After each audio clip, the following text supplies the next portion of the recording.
गेले 2 दिवसापूर्वी काँग्रेसच्या अध्यक्षांनी किंवा काँग्रेसच्या माजी मुख्यमंत्र्यांनी किंवा अखिल भारतीय काँग्रेसने जे वक्तव्य केलं त्यांच्या आधी त्यांच्या वेबसाईटवर टाकलं, नंतर त्याचं समर्थन केलं. म्हणजे माजी मुख्यमंत्री पृथ्वीराज चव्हाण जे एवढे ज्ञानी आहेत आणि त्यांचा अध्यक्ष विक्रूळ अध्यक्ष त्यांनी जे वक्तव्य केलं त्याच्यावर संपूर्ण महाराष्ट्रातले पडसाद आपण पाहिलेलेच आहेत. पण त्याहून मला अध्यक्ष मी काल रात्री मला असं वाटलं होतं की ही पत्रकार परिषद मला कॅन्सल करावी लागेल, कारण मी काल आदरणीय पवारसाहेबांनाही एक पत्र लिहिलं, राहुल गांधींच्या मेलवरती पण एक पत्र मेल केलं पूर्णपणे, आणि माननीय शरद पवार साहेबांना पण आणि सुप्रियाताई सुळेंना पण एक पत्र मी त्यांना व्हॉट्सअपद्वारे पाठवलं. सांगण्याचं तात्पर्य आहे की जे राहुल गांधी विरोधी पक्ष देशाचे त्यांच्या अजून बुद्धीत का घुसत नाही की ह्या महाराष्ट्रामध्ये त्यांच्या अध्यक्ष किती घाणेरड्या प्रकारचे वर्तणूक करतायत, किती घाणेरड्या प्रकारचं वाक्यरचना करतायत, आणि तेही अशा स्त्रीबद्दल की या स्त्रीवरती 6 महिन्यापूर्वी असा आघात झालेला आहे. म्हणजे आपल्या उपमुख्यमंत्री सुनीताताई वहिनी पवार 6 महिन्यापूर्वी अपघाती अजितदादांचं निधन झाल्यानंतर त्या ज्या पद्धतीने त्या धैर्याने ती आणि त्यांची 2 मुलं राजकारणामध्ये सक्रिय झालीत आणि होत आहेत अजून भविष्यात, अशा परिस्थितीतसुद्धा ह्या लोकांना काल सांगूनसुद्धा अक्कल येत नाही आणि ते त्या शब्द त्यांचा माघार घेऊन माफी मागत नाहीत किंवा राहुल गांधी त्या वक्तव्याचा निषेध करून त्यांच्या अध्यक्षाला सांगत नाहीत किंवा घटक पक्ष त्यांचा राष्ट्रवादी शरद पवार गट पवारसाहेबसुद्धा का सांगत नाहीत हे मला अजूनही आता कोडं पडलेलं आणि आश्चर्य वाटले की जे काँग्रेस महिलांना सक्षमीकरण म्हणून संबोधतं, जी राष्ट्रवादी आज शरद पवार गट की जे महिलांना 50% आरक्षण दिलं असं जाहीर करतं आणि दिलं होतं, त्यांनी पवारसाहेबांना महिलांबद्दल जो आदर होता तो आदर कुठे गेला आहे, त्यातली त्यात त्यांची स्वतःची सुनेबद्दलचा आदर कुठे गेला हे माझ्या लक्षात अजूनही येत नाही. माझी त्यांना अजूनही विनंती केली मी ज्या पत्राद्वारे पवारसाहेबांना जे मी वाचून दाखवतो आपल्याला, की आदरणीय शरद पवारसाहेब आपल्या आघाडीतील काही नेत्यांकडून उपमुख्यमंत्री सुनीताताई पवार वहिनी यांच्याबद्दल गांभीर्याने म्हणजे जे वक्तव्य आहे त्याचे आपण गांभीर्याने दखल घ्यावी. मी पत्र कोणत्याही राजकीय हेतूने लिहित नाही आहे साहेब. महाराष्ट्रातील अनेक नेते पाहिले, पण राजकारणात अभ्यासू संयम आणि वैयक्तिक सन्मान याची मर्यादा जपणारं नेतृत्व म्हणून आपल्याकडे लोक पाहत होते आणि पाहत आहेत. कदाचित तुमच्या घटक पक्ष नेत्यांना याचं भान नसावं. महाराष्ट्र उपमुख्यमंत्री सुनीताताई वहिनी यांच्याविषयी आपलं महाविकास आघाडी नेत्यांकडून गुंगीगुडी असा अनौक शब्द वापरण्यात आलेला आहे. बाब म्हणजे या शब्दप्रयोग समर्थन काही वरिष्ठ नेत्यांनी केलं समोर आले आहे. ही घटना केवळ एका महिला उपमुख्यमंत्री अपमान नसून महाराष्ट्रातील प्रत्येक महिला स्वाभिमानी धक्का देणारी आहे. साहेब, राजकारण भूमिका बदलू शकतात, पण पक्ष बदलू शकतात, विचारधारा बदलू शकते, परंतु रक्त आणि कुटुंबातून नाती कधीही बदलत नाही. सुनेत्रा पवार अजित पवार केवळ महाराष्ट्राचे उपमुख्यमंत्री नाहीत, तर त्या आपल्या पवार कुटुंबाच्या सून आहेत. एका ज्येष्ठ कुटुंबियाच्या नात्याने आपल्या सुनेवर सार्वजनिक जीवनात अशा प्रकारच्या आत्मरक्षक भाषा वापरली जात असेल तर त्या वेदना केवळ राजकीय नसतात, तर त्या एक कुटुंबाच्या असतात. मतभेद असले तरी आपल्या घरातील एक महिला सन्मानाचा प्रश्न हा राजकारणाच्या पलीकडचा असतो. साहेब, महाराष्ट्रात लाखो नागरिक आजही आपल्या केवळ एका पक्षाच्या नेत्याप्रमाणे पाहत नाहीत, तर एका वडीलधाऱ्या समंजस आणि नात्यात मान राखणाऱ्या व्यक्तीप्रमाणे पाहतात. म्हणून आपण आपल्या सुनेचा सन्मान ते उभं राहावा अशी अपेक्षा व्यक्त करीत आहे. कोणत्याही राजकीय भूमिकेपेक्षा माणूस ही अपेक्षित आहे. साहेब, आयुष्यात पवार कुटुंब मोठे वैयक्तिक आघात केला. अशी कठीण काळात सुनेत्रा पवार यांनी वैयक्तिक दुःख मनात ठेवून महाराष्ट्राच्या जनतेसमोर सेवा करण्याची जबाबदारी स्वीकारली. अशा वेळी त्यांचे धैर्याचे गौरव व्हायला हवा होता, पण दुर्दैव आपल्या मानसिक वेदनेवर राजकीय उपवास करण्यात आला. ही महाराष्ट्राची संस्कृती राजकारणात न शोभणारी बाब आहे. इतिहास साक्षी आहे की आपण विरोधकांशी तीव्र राजकीय संघर्ष केला, पण व्यक्तीचा अपमान कधी कोणाचाही केलेला नव्हता. राजकीय संस्कृती भाग म्हणून दिला नाही. आजही महाराष्ट्रात आपल्याकडून त्यांचे नैतिक नेतृत्व अपेक्षित आहे. आज प्रश्न केवळ सुनीता अजित पवार यांचा नाही, प्रश्न आहे सार्वजनिक जीवनातील प्रत्येक महिलेचा सन्मानाचा आहे. आज जर एका महिला उपमुख्यमंत्रीची अशी भाषा वापरल्यास सामान्य मानले गेले तर उद्या गावातील पहिला सरपंच, जिल्हा परिषद सदस्य, आमदार, खासदार किंवा इतर कोणत्याही महिला लोकप्रतिनिधी अशी भाषा वापरणे धाडस वाढेल. ही परंपरा इथेच थांबली पाहिजे. अशा महिला सक्षमीकरण, सामाजिक न्याय आणि सभ्य राजकीय संवादात पुरस्कृत राहिले आहात. त्यामुळे आपण आपल्या आघाडीतील कोणत्याही घटक पक्षाकडून महिला अपमान करणे भाषा वापरली जात असेल तर त्याचा संपर्क आपण नैतिक भूमिका घेणं आवश्यक आहे. त्या अनुषंगाने आपणास नम्र विनंती की उपमुख्यमंत्री सुनील पवार यांच्याविषयी करण्यात आलेले गुंगी गुडिया या शब्दप्रयोग आपण सर्व निषेध करावा.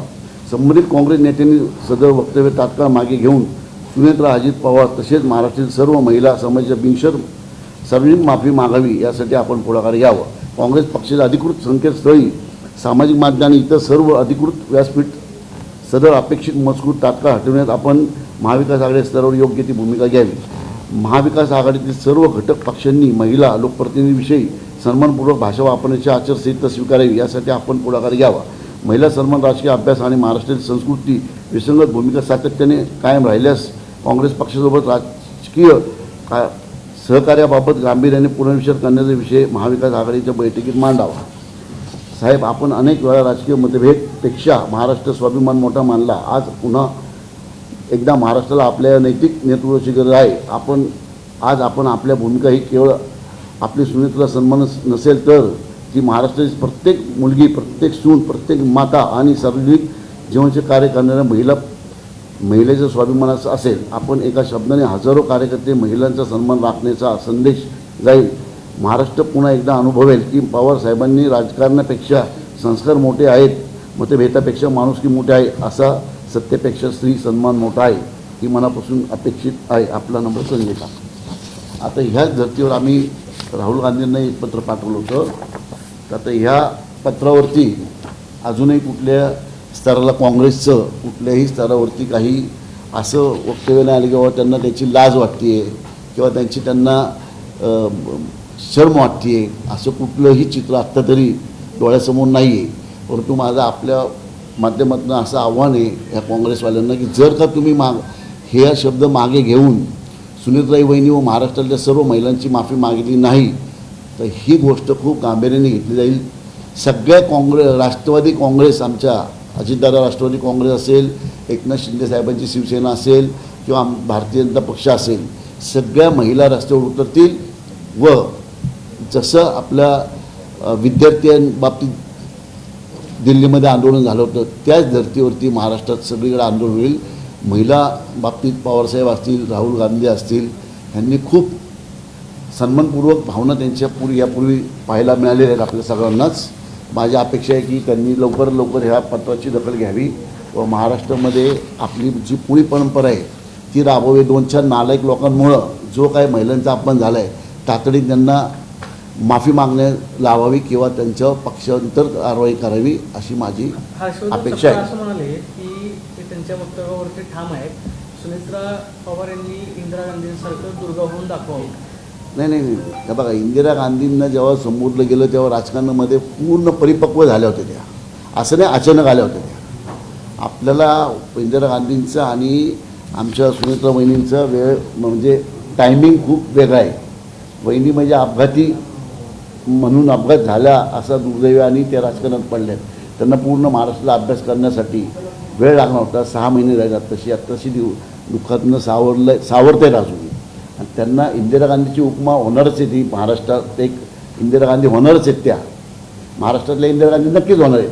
पण त्यामुळं अशा वर्डिंग वापरणं हे त्यांना लाज वाटत नाही. त्याच्यावर परत तेच वाक्यरचना त्यांना लाज म्हणजे मला आश्चर्य वाटतं की मानव जातीला काळिंबा फासणारं वक्तव्य परत तेच कसं करते तेच मला आश्चर्य होतं. आता ह्याच्यावरती राहुल गांधींनी किंवा आदरणीय पवारसाहेबांनी जर काही ॲक्शन घेतली नाही तर आम्ही पुढचं नियोजन करणारच आहोत. आम्ही काँग्रेसच्या कुठल्याही नेत्याला महाराष्ट्रामध्ये सहजासहजी एवढं फिरून देणार नाही जे ह्या वाक्याला कारणीभूत आहे. महाराष्ट्राचे काँग्रेसचे अध्यक्ष असतील, पृथ्वीराज चव्हाण असतील, ह्या दोघांना आम्ही महाराष्ट्रात कदापि फिरून देणार. राष्ट्रवादी आक्रमक झाल्यावर काँग्रेसच्या गोटामध्ये त्याला जसं तसं प्रत्युत्तर द्यायचं अशी भूमिका असं कळतंय प्रदेश काँग्रेसच्या पातळीवर. आणि त्यांचं म्हणणं आहे जी टीका राजकीय स्वरूपाची आहे तिला जाणीवपूर्वक वैयक्तिक स्वरूपामध्ये दाखवून कार्यक्षमता लपवण्याचा अंतर्गत काँग्रेसमध्ये राजकीय ही राजकीय टीका होत नाही. एखाद्या वैयक्तिक एका लेडीला गुंगी म्हणणं, गुडिया म्हणणं ही राजकीय टीका मला तरी वाटत नाही. आता त्या नालायकांना जर वाटत असेल, जे नालायक असतील त्यांना प्रत्येक गोष्ट चांगलीच वाटते. म्हणजे त्यांना मला आश्चर्यच वाटतं की ह्या गोष्टीवरती त्यांनी माफी मागायचं सोडून हे असे वक्तव्य करतात. जशात तसं उत्तर द्या ना, म्हणा बघू ना, जशात तसं उत्तर द्यायलाच आम्हाला पण तेच हवं आहे. आम्हाला आता आम्ही 24 तास हे पत्र मी काल पाठवले रात्री 10 वाजता. 24 तास आम्ही वाट पाहणार आहे. त्याच्यावरती अधिवेशन असते कारणाने पवारसाहेब आणि राहुल गांधी सभागृहात असतील. आज सभागृहातनं बाहेर आल्यानंतर उद्या सकाळपर्यंत आम्ही वाट पाहू याची. नंतर नाही तर काय 24 तासानंतर 24 तासानंतर त्याची ॲक्शन घेतली जाईल ना. जिथे दोघं असतील तिथं आमचे कार्यकर्ते जाऊन त्यांना बरोबर सरळ करतील. विजय वडेट्टीवार म्हणाले काल काँग्रेस भवनमध्ये काही कार्यकर्ते घुसले, त्यांनी आम्हाला सांगून घुसल्या पाहिजे, सत्तेचा फायदा घेतला, विचारधारा दुसरीकडे ठेवता. आणि ज्यावेळेस दिल्लीत मुलींवरती अत्याचार झाले त्यावेळेस उपमुख्यमंत्री बोललेल्या नाहीत, इतर ठिकाणी काही होते त्यावेळेस त्या बोललेल्या नाहीत. त्याचं उत्तर तुमच्याकडे आहे का असं त्यांचं म्हणणं आहे. आणि ज्या प्रकारामुळे सगळं झालं त्या बीडमधल्या पत्रकाराने जो प्रश्न विचारला त्या प्रश्नाचं उत्तर राष्ट्रवादीकडून अजून दिलं नाही की ते चुकीचं होतं, बरोबर होतं, सुनेत्रा पवारांची त्यावर नेमकी काय प्रतिक्रिया? हे बघा, आता त्यांनी काल त्या बीडला जी सभा झाली त्यातून त्यांनी जे विषय पत्रकारांपुरते ठेवले होते ते विषय झाले होते आणि मग ते निघून गेले. त्याच्यानंतर त्यांना त्या गोष्टी त्या लेवलचं बोलणं हे योग्य होतं का? एका स्त्रीला, महिला उपमुख्यमंत्रीला असं गुंगी गुडिया बोलणं हे कितपत योग्य वाटतं? त्यांना म्हणा हे कितपत योग्य वाटतं सांगा ना. सगळ्या गोष्टी आहेतच, सगळ्या गोष्टी आम्ही करतोयच आहे. प्रत्येक गोष्टी छळा लावूच. जिथं महिलांचं कुठं आपण तिथं आम्ही पुढं राहूच. मग ते कुठल्याही पक्षाची महिला असू, महिलेवर अन्याय झाला तर आमचा पक्ष सदैव त्या महिलेच्या पाठीशी राहील, त्या भूमिकेशी ठाम राहील. परंतु हे बोलणं योग्य आहे का हे मला तुम्ही सांगा. समर्थन करते की त्या पत्रकाराने अहो म्हणजे मुख्यमंत्र्यांना विचारला काँग्रेस जर अशा गोष्टीचं समर्थन करत असेल तर मग काँग्रेस म्हणजे त्यांची विचारधारा घाणेरडी झाली. मग ती विचारधारा घाणेरडी राज्यातली झाली का दिल्लीतली झाली हे येणाऱ्या आपल्याला 48 तासात कळेल. हर्षवर्धन सपकाळ बोलताना असंही म्हणाले की राष्ट्रवादी ही आम्ही शहांच्या ताटाखालची मांजर झाली आहे, त्यामुळे त्यांना हे सगळं आम्ही शांत ऐकावं लागतं. कोण म्हणतं काय? हर्षवर्धन सपकाळ बोलतो. अहो हर्षवर्धन सपकाळचं वाक्य रचना काय ते बघणं म्हणा. कोण कोणाच्या ताटा खालचं आहे, तू कोणाच्या ताटा खालचं आहे ते बघणं म्हणा. तुझी लायकी नसताना तुला अध्यक्षाला काँग्रेसकडे कोणी लायक माणूसच राहिला नाही, म्हणून बेलायक लोक काँग्रेसने अध्यक्ष केलीत. लायक माणूसच राहिला नाही त्यांच्याकडं अशा घाणेरड्या वृत्तीमुळं. त्यामुळं जे नालायक लोक आहेत त्यांचं आम्हाला गांभीर्य घेण्याचं काही कारण नाही, त्यांच्या बोलण्याला काही उत्तर देण्याची गरज नाही. आम्हाला ॲक्शन पाहिजे की राहुल गांधी आणि आदरणीय शरद पवार काय करते ह्या भूमीकडे आमचं लक्ष आहे. तसं पवार साहेबांना पत्र पाठवलंय, त्याच्यात सुप्रिया सुळेंनी पण या संदर्भात भूमिका ठोसपणे पुढे मांडावी असं काही. बघा, सुप्रिया सुळे भूमिका मांडतीलच. सुप्रिया सुळे एक महिला आहे आणि त्यांच्या घरातल्या महिलेचा अपमान झाला आहे, त्या नक्कीच मांडतील. आणि पवारसाहेबही मांडतील म्हणून मी त्यांना पत्र लिहिलं आहे. नक्कीच ते भूमिका घेतील याच्यावरती. काँग्रेसमधलं आहे, पवारांना त्याच्यामध्ये ओढायचं नेमकं कारण नाही, ओढायचं कारण नाही. बघा पवार साहेबांना ऐका ना, आम्ही पवार साहेबांना, कारण तुमच्याच पत्रकारांनी एका मला काल विचारलं की पवार साहेबांची भूमिका काय असेल याच्यात. तर मी म्हणलं अर्थातच पवार साहेबांची भूमिका याच्यात की काँग्रेसला माफी मागायला भाग पाडतील ते. जर मला एखाद्या पत्रकारांनी विचारलं, तुम्ही आता जसं वडीवारचं विचारलं किंवा त्या अध्यक्ष काय वेगळा बोलला असं बोललं, तसंच काल मला एका पत्रकाराने विचारलं की पवारसाहेबांची भूमिका काय असेल याचं. तर मग साहजिक आहे, पवारसाहेबांच्या सुनेत, आमच्या सुंदराबाईंनी सुनेत, तर त्यांची भूमिका, तर त्यांचा अपमान झाला तिथं आवाज उठवणारच ना. उद्या पवारसाहेब असतील, सुप्रियाताई असतील घरातल्या, किंवा पवारसाहेब सुनेपेक्षा जास्त महिलांवरच्या धोरणांवरती पवारसाहेबांचं खूप बारकाईने लक्ष असतं आणि सदैव महिलांना त्यांनी चांगल्या मार्गदर्शनाखाली पाहिलेलं आहे.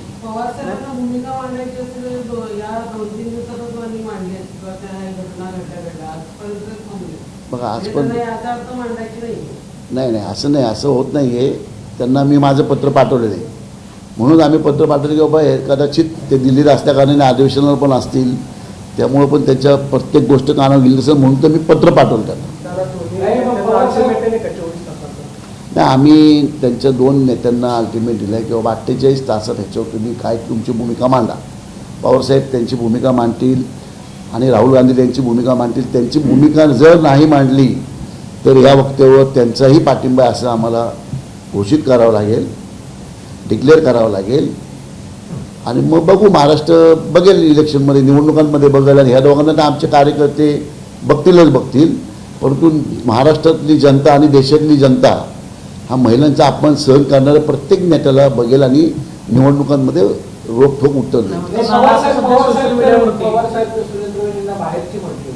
असं नाही हो, बाहेरची आता त्या गोष्टीला बाहेरची म्हणजे प्रत्येक लग्नाच्या आधी ती स्त्री बाहेरची असते, लग्न झाल्यानंतर ती आपली सून असती, लेक असती सुनाच्या रूपाने, त्यामुळे त्यावेळेस त्यांनी बोललं असेल. परंतु आता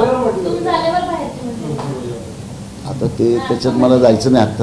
आत्ता मला एवढंच आहे की शरद पवार नक्कीच बाजू घेतील आणि राहुल गांधी त्याच्यावर निर्णय काहीतरी घेतील अशी सगळ्या महाराष्ट्राला अपेक्षा आहे. सगळं महाराष्ट्र वाट बघते. नाही, आता जर का त्यांची बाजू असेल किंवा माझ्या सुनेला हे बोलणं चुकीचं आहे आणि त्यांनी जर राहुल गांधीला सांगितलं की बाबा हे चुकीचं आहे आणि माघार घ्यायला म्हणजे त्यांना माफी मागायला सांगा, शब्द माघार घ्यायला सांगा, तसं जर घेतलं नाही तर माझं स्वतःचंही मत राहील की शरद पवारांनी त्या काँग्रेसमधनं बाहेर पडावं. हा मुद्दा जिथून सुरू झाला मुळात बीडच्या त्या डीपीसी नंतरच्या पत्रकार परिषदेपासून, तिथे जे प्रश्न विचारलेले होते त्या प्रश्नाचं उत्तर आज सगळ्यात राष्ट्रवादीनं दिलेलं नाही. दुसरी गोष्ट, धनंजय मुंडे तिथे जवळपास 3 ते 4 मिनिटं पत्रकारांनी प्रश्न विचारू नका किंवा त्यांना थांबवा असं सांगत होते उपमुख्यमंत्र्यांच्या बाजूला बसून. जेव्हा उपमुख्यमंत्री तिथे असतील तेव्हा त्यांनी बोलणं अपेक्षित असतं. बरोबर आहे, त्याची चित्र जे चुकीचं गेलं नाही, त्याची स्पष्ट होते. त्याचं काही नाही, त्याचा काही संबंध नाही आहे. त्यावेळेस त्यांचं जे मी पाहिलं जो बाई की ती पत्रकार परिषद ज्या गोष्टीसाठी बोलवली गेली होती, ज्या गोष्टीसाठी पत्रकार परिषद तयारी केली गेली होती, त्या तयारीपुरती ते सगळे पत्रकार संपला होता विषय, ते प्रश्न संपले होते. अचानक एखादा शब्द आपण सांगू तर त्याची तयारी करण्याकरता आणि जिल्ह्याच्या पालकमंत्र्याला कायदा सुव्यवस्था योग्य आहे का नाही हे विचारणं यासाठी काय तयारी करावी लागते? नाही, आता बघा, ती पत्रकार परिषद मी पाहिली नव्हती पूर्ण, परंतु मला इतकं कळतं की एखादा विषय पत्रकारांना जर का आपण उत्तर दिलं नाही, याचा अर्थ एक महिला जी आत्ता 6 महिने झाली राजकारणामध्ये आली, तिला पूर्ण महाराष्ट्र माहिती नाही, जी आत्ता तिचं दुःख विसरत चालली आहे, अशा वेळेस एखाद्या गोष्टीत एवढ्या छोट्या गोष्टीमध्ये पत्रकारांनी एवढं इगो करावं, इश्यू करावा आणि विरोधकांनी नालायकपणा करावं, हे मला योग्य वाटत नाही आहे. त्यामुळं आत्ता आपला विषय काय की एक अध्यक्ष काँग्रेसचं घाण खाल्ली त्यांनी, शेण खाल्लं आहे त्यांनी, त्याच्यावर आपण बोलूयात ना की बाबा एक छोटासा विषय. आज आपण ज्यांच्याबद्दल बोलतोय त्यांच्यात तुमच्या आपापल्या घरात, आपल्या घरात आपला अचानक एखादा माणूस निघून गेला तर आपली काय अवस्था होती. आपल्या पत्रकारांमधला एक पत्रकार आज तकचा अचानक गेला होता, तर वर्षभर आपण त्याचं दुःख पाळतो.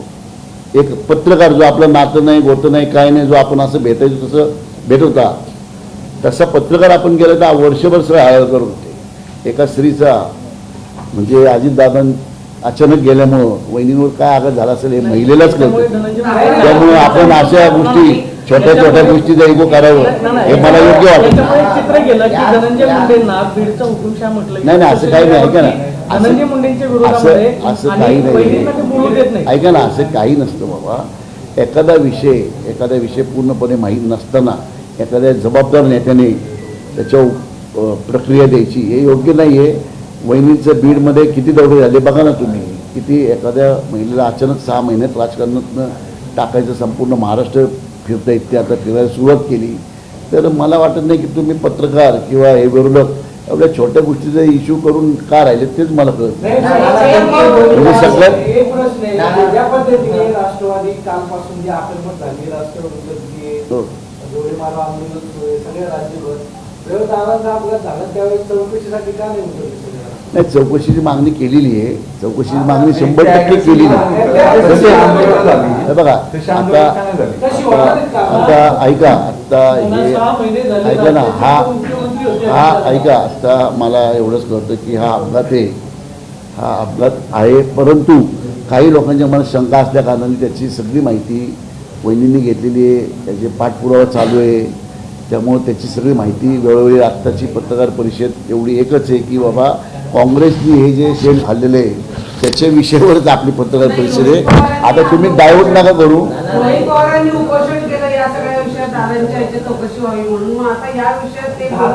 आम्हाला तेच आश्चर्य होतं नाही की रोहित पवारांनी जेवढं ॲग्रेसिव्हली